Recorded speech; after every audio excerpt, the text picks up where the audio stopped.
Hey, so I've had a few people ask me after installing that winch on my RZR what I did with that faceplate that goes right where the winch mounting is. And there are a few different options that you can do. You can go out and buy a new faceplate that'll allow for the fairlead to sit in there. And you're looking at $60, $80 for something like that.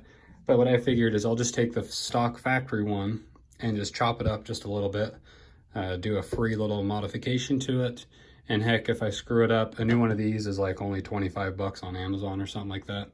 So here's kind of what I did. That sat in there like so. And I just put it up to the RZR and then just kind of eyeballed where I needed to cut. Chopped it out, made some notches here for the bottom little pieces on the fairlead. And then up here are the other top sections. So there's a black piece that comes out here and down here, which connects the rollers on these sides. And then I just made some clearance up here for the top rollers.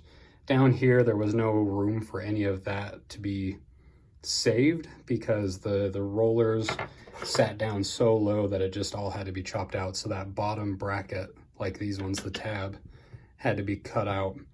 And then these two here, I mean, it's still rigid enough that you don't really need that third one, that the two will do just fine. And then I saved the mesh here so you still have a factory look. And I will put it on there so you guys can see what it looks like. And like I say, it's not the prettiest, but it will look better than just having no plate at all. And like I said, if you do screw it up, or if you remove the winch and the fairlead, 25 bucks gets you a brand new one. So I'll go out there and put this on and show you what it looks like.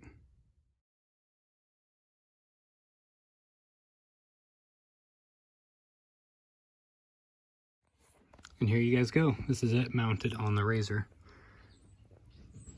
As you can see, it doesn't look too bad. I mean, as long as you don't look too closely. But those are the notches I had to make for the fairlead brackets, and same with down there.